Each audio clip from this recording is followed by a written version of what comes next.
Hello there, Delvers. Welcome back to Vaults Remastered. Today we're continuing this deep dive saga it's turned into. Tales, stories, strategies they are for you, the game master of your world. How to go about increasing your players' engagement in that world, especially one that you've created, your own homebrewed world. What are some ways that you can lock it down, get your players following along, uncovering all your mysteries, chasing your plots, digging their hopefully not digging their heels in, they're sinking their teeth in, I think is what I was trying to go for there. Whatever the idiom is. But anyway, what are ways to get your players to bite and keep on keeping on until the end? Well, that's what we're talking about. And strategy number 9 today is holla at your PC's backstories.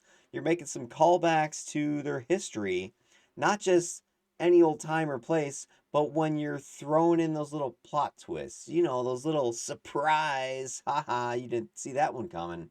Imagine when that surprise is something that not only did they not see coming, but it's something from their own story, their own creation, and you've been keeping it in your back pocket until just this time, and bam, you throw it down at them. All right, how was the strategy used? What are we talking about? Let's explain it. Bang, call back to PC's histories in the plot twists. So strategy is this. You're gonna take some element from your characters' backstories, right? They gave these backstories, and it doesn't have to be anything crazy, wild out there sort of element from their backstory. Could be just something they're carrying. Like they have, some family heirloom that they carry, like a necklace or a ring, or maybe it's a person that they used to know. It's a place that they came from. Whatever. But when you do a plot twist, that surprise gotcha kind of scenario in the story, what if that plot twist is that that family heirloom? It is that NPC they knew. It is that location, that home they were from.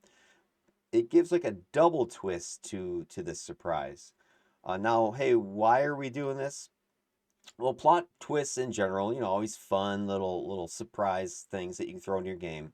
But if you then reference them from characters past, or they reference the characters past, I should say, not only is it going to make this dramatic impact of the plot twist exciting, but now it's going to deepen that. It's going to sharpen that twist because you're using something from the PC's own creations. It's something that they came up with for their character or their backstory or their background, whatever it was, and you remembered it, and you are now throwing it down on the table with the plot twist. And it's gonna just throw out the drama, right? And you're gonna be, oh my gosh, I had no idea that that ring that I was wearing was the One Ring, the Ring of Power, right? Plot twist. Oh my gosh, that sort of scenario.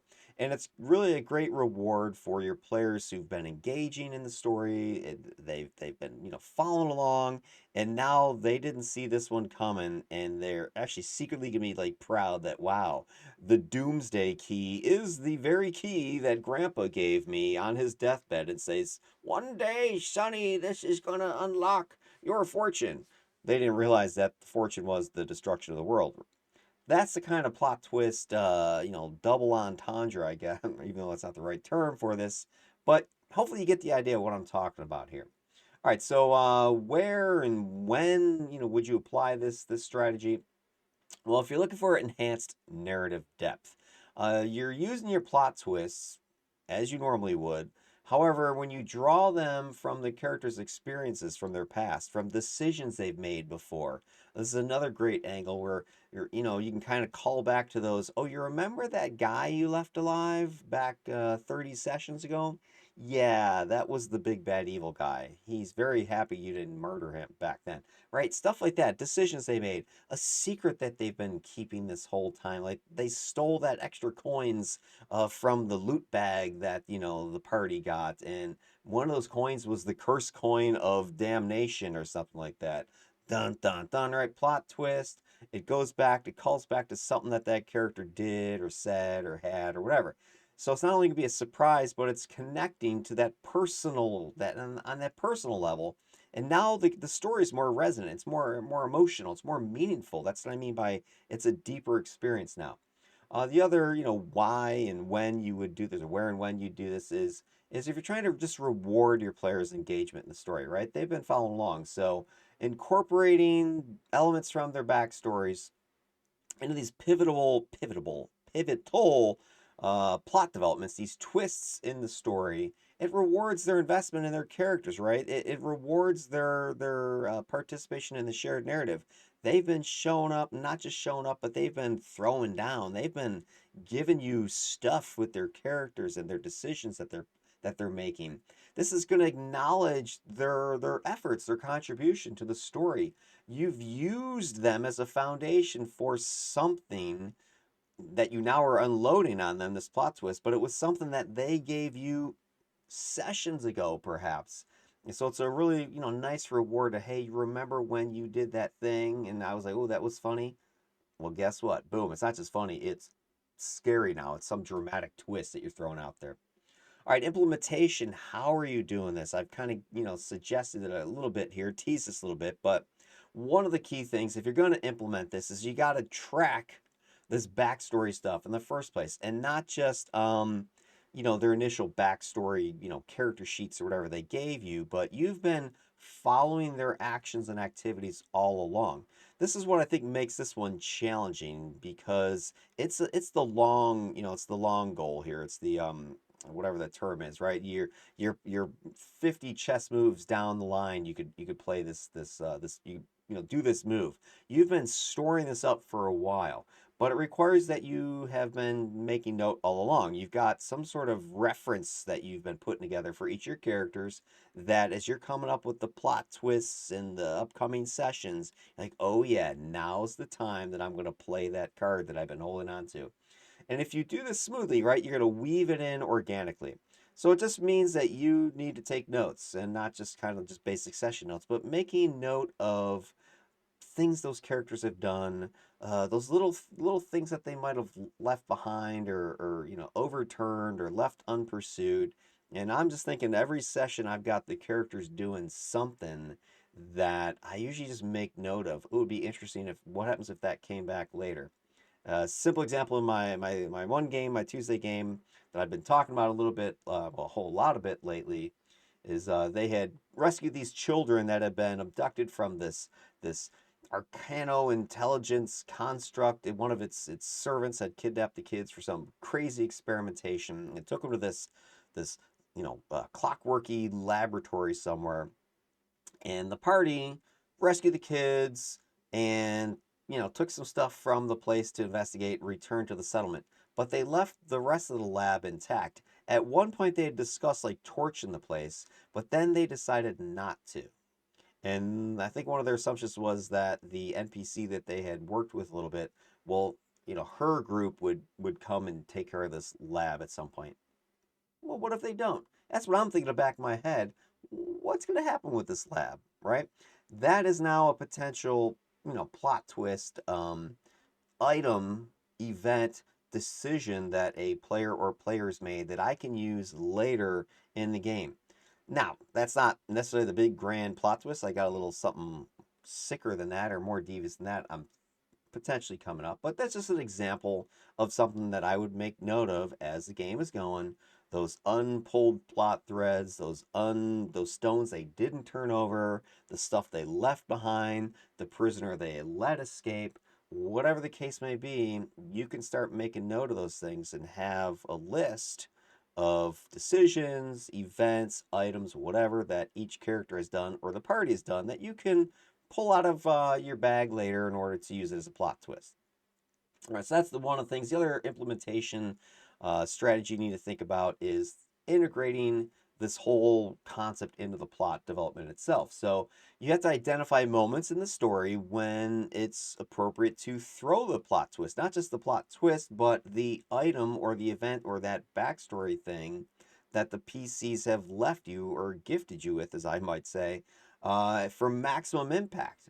As an example, such as revealing a character's long lost relative is the antagonist, right? That's sort of a cliched example, but it's a simple example of Uncle Joey was the big bad evil guy. I had no idea. I thought he was, just an addled fool or something like that. But no, he was secretly, Sauron or something like that. I don't know. Um, or just using a fear that the character may have, some sort of secret thing in their backstory that they've, I'm afraid of alligators or something like that. And could be just this climactic decision that comes up, some linchpin event where there's an alligator that they have to run across the back of the river or whatever. I don't know, or they need to reach into its mouth and get something out, and they won't because they're terrified of it, or you're forcing them to have to face this fear. That kind of gives the plot twist where wow, the whatever the super gish item is that you need to save the day is swallowed by the alligator. And now, plot twist, you got to go into the alligator's mouth and go and get it, even though I know your character's terrified of alligators, right? That's another example of how you can use these little personal backstory items and inject them into the plot twist concept. All right, now example that I'm going to use for my game is in my Tuesday game. I've mentioned this character also before, Welverin. He is a Spitespawn, which is the vaults of Under Earth, which is my campaign game world.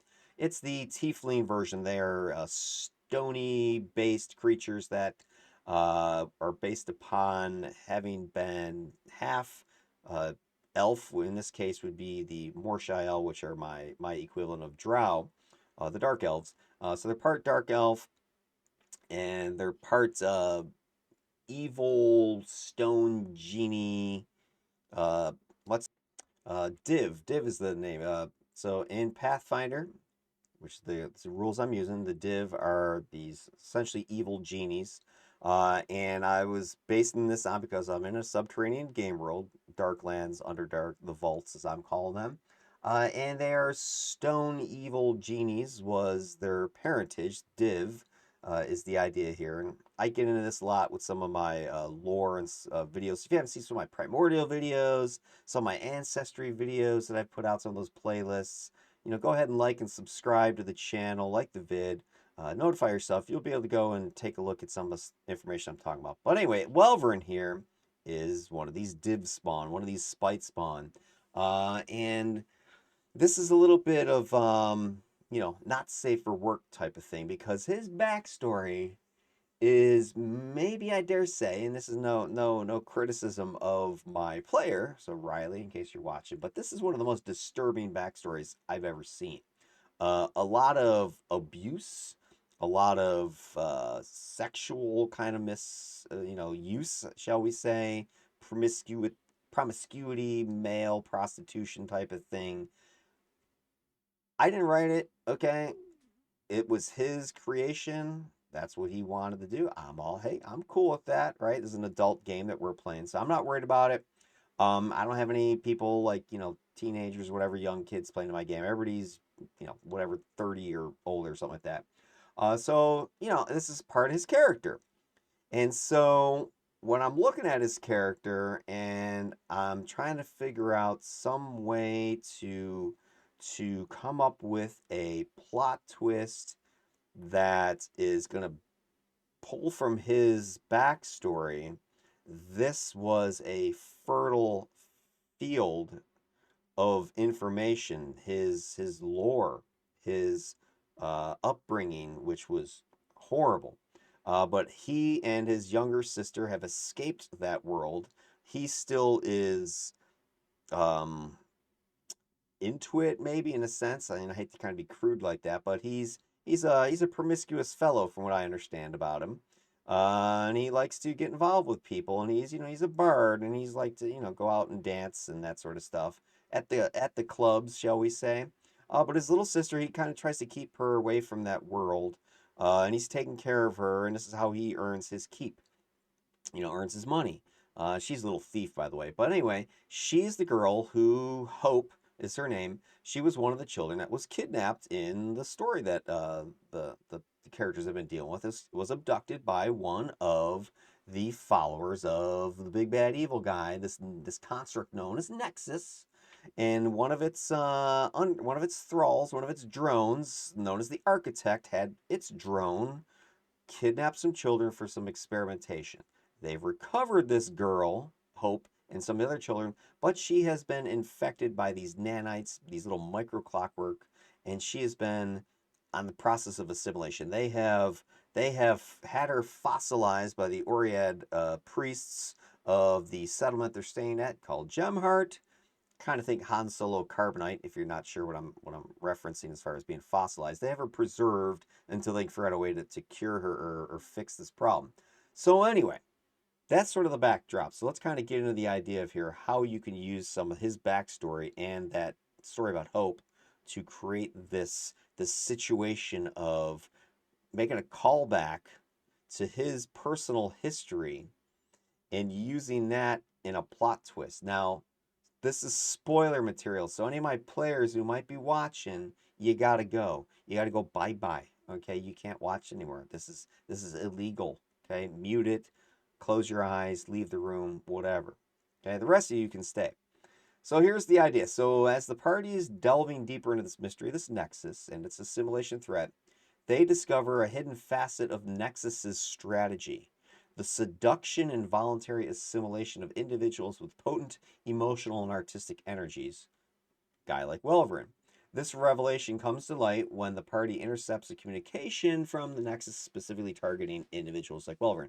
Now, this has not yet happened, but this is the line of investigation the party's currently on. They're trying to figure out what this Nexus and its assimilants, its drones, are up to in this settlement called Gemheart.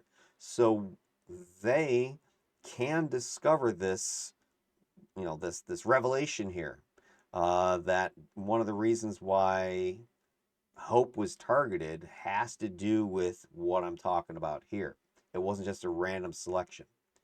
All right, then here is Welverin's kind of role in this whole thing. The Nexus, in its quest for dominance, recognizes the potential of a creature like Welverin, who has this complex emotional spectrum. He's got this artistic soul.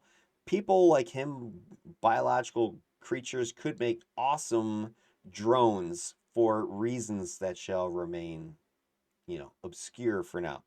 But anyway, so unlike sort of the typical way in which they would be assimilated, the Nexus is going to try to persuade Welverin using what it knows about him. And it knows things about him, again, for some reasons, but also because it has assimilated Hope now.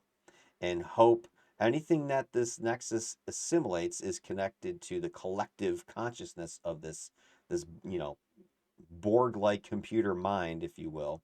And so it knows about Welverin and his past, and based upon that, it wants to exploit his deep-seated fears, his desires, and particularly this fear he has of just stagnation, and just his value of beauty and artistic endeavors and such.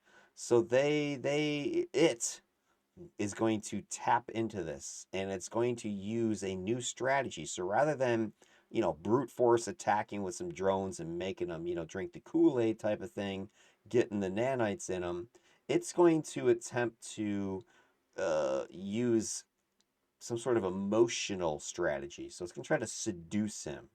What better way to get a bard in trouble than to use seduction, right? You know how these bard players are. They all love to seduce things. Well, guess what? Mwahaha. What if he gets seduced and the thing that seduces him is an infectious construct drone that has nanites? Could be interesting, couldn't it? So that's kind of the devious idea plot, right? Now that's sort of a plot twisty kind of idea, but that's not the whole story, right? Let's continue. Now, where's the callback? How does this tie into like something from his past? Well, Hope is his little sister, who, as I mentioned, is assimilated at this point. And she and he both wear an emerald necklace. It's like an important family connection between the two of them. So the twist is going to tie back to this emerald necklace that the two of them wear. And unbeknownst to the two of them, that the necklaces actually were given out by a Nexus drone when they first acquired these necklaces months ago. His backstory doesn't get super detailed into exactly where these necklaces come from, so I'm going to use GM license here to say, whatever, they bought them from somebody or stole them or whatever, but it was all a plot, a Nexus plot, right? And these things have been used as beacons or tags to put on, kind of think like alien abductions almost, to tag potential candidates for this new type of assimilation, this emotional and artistical, uh, you know, uh, collective that they're trying to create. So that's kind of the weirdo connection, at least surprise, right? So he's been, it's in his backstory. He's got this necklace. So does his sister.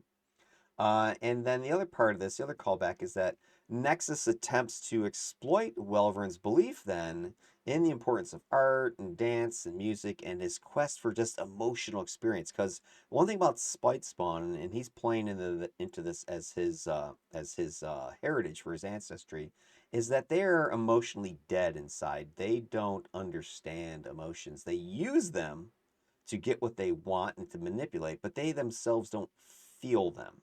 And so one of the things that he is on in a journey is find emotion, understand what love is, that sort of thing. Like he has a strange connection to his sister, which he's not sure is this love or not. I don't know.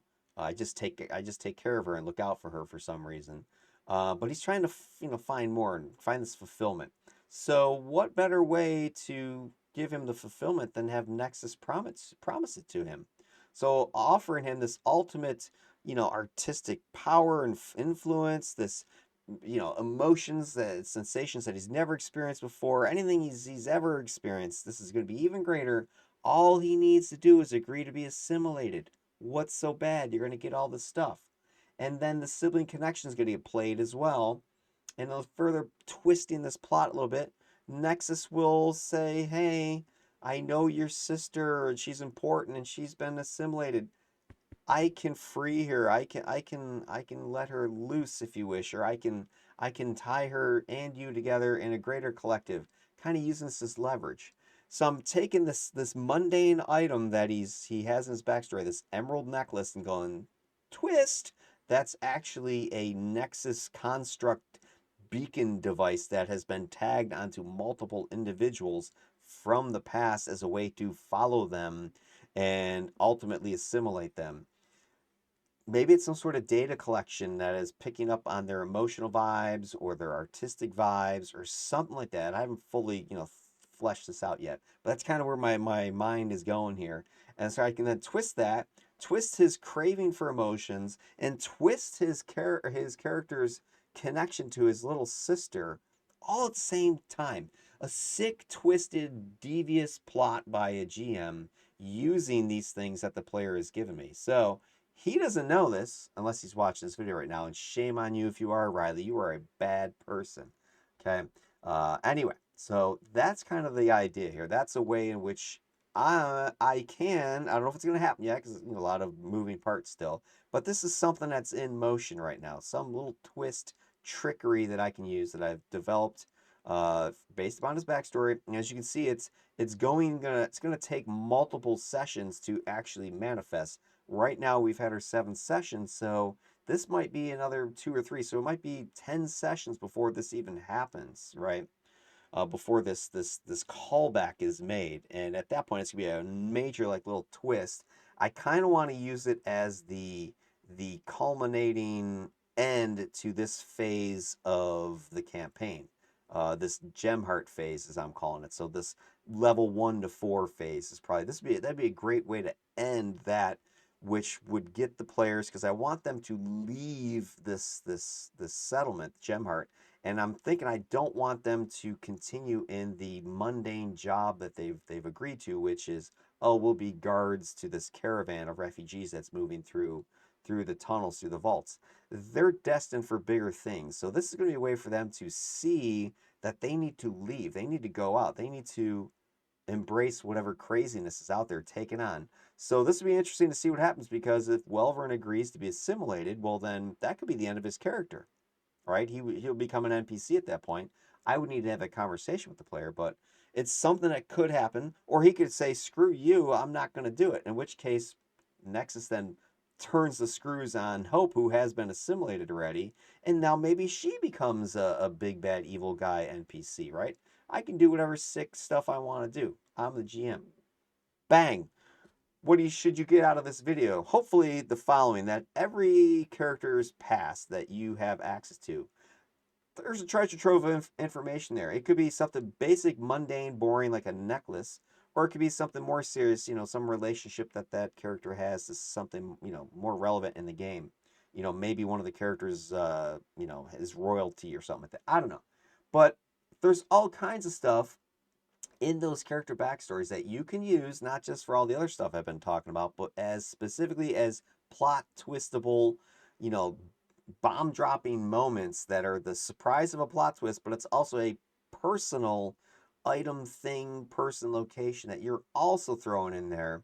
And so it keeps them on their toes when these things start happening. And it's going to make the story memorable, right? It's going to be this vibrant, engaging, deeply personal adventure for all the characters as they're going through this process. The other thing is that, takeaways is you need to identify and use the backstory elements to get these plot twists, to come up with these surprising and meaningful moments. If you don't know what your characters are about, because maybe you never had a session zero, maybe you haven't used any sort of questionnaire, common character designing process, whatever it is, and you don't know anything about your characters other than, their race, their ancestry, a class, a background, whatever it is, that's not enough information for you to pull off something like this. So you need to have a deeper understanding. However, I will back off a little bit on that because maybe you don't know necessarily their backstory, the original origin, but you certainly might have a dozen game sessions you can pull from and pull this off with. Let's say that emerald necklace was something they recovered in session one, stuck it in their pocket, and never ever looked at it again. A great example of this or use for this would be, those magic items that you give your players and never seem to use them? Well, what if you use them as something like this, right? That thing they picked up, that potion of dragon fire breath or something like that they never ever used, actually contains some evil fire genie spirit or whatever, and it is pulling the strings behind some element of your campaign, the plot, right? And they've never, if they had just drank the thing, they never would have, had a problem. But they never did. So this thing is meanwhile arsoning everything that they seem to come into contact with. Wherever they go, the villages are catching on fire and stuff like that. You could do stuff like that, little plot twisty things like, hey, it was the potion the whole time. It was actually, a fire elemental trapped in its little bottle. All right, and then the last thing, last takeaway, callbacks to the characters' histories in these plot twists, this concept here, it's going to give you, hopefully this is obvious, more impact, right? More emotional resonance in your storytelling because you're, again, using things that your players have given you to give back to them. And it doesn't have to be some nasty, mean thing, kind of like, my idea of my wicked plot twist here. But it's something that from their own character story, it makes it emotional for them, makes it resonant because this is my thing that the GM used to do this plot twist. That's a great, pow in the face or like explosion in the game. Like, whoa, how did you remember that? I can't believe you did that. That sort of thing. Crazy ideas like that. Anyway, hopefully that was some useful information for you, some good takeaways. The strategy was something you want to take a look at. Whatever the case may be, like and subscribe to the video. Click your notification icon bell so that you can know when the next video is coming out because I got number 10 coming up. The final edition here, which is going to be, spoiler, leveraging backstory elements and climactic events. That's all you get to see of it. So we're going to be talking about climactic events, those big final moments, and using those backstories for that. So not just plot twists, which are more intermediate things within a campaign, within a story arc, but those big climactic moments, those final, fights, let's say. That's what the next and final episode is going to be about. All right, have yourselves a good evening. Take care and peace out.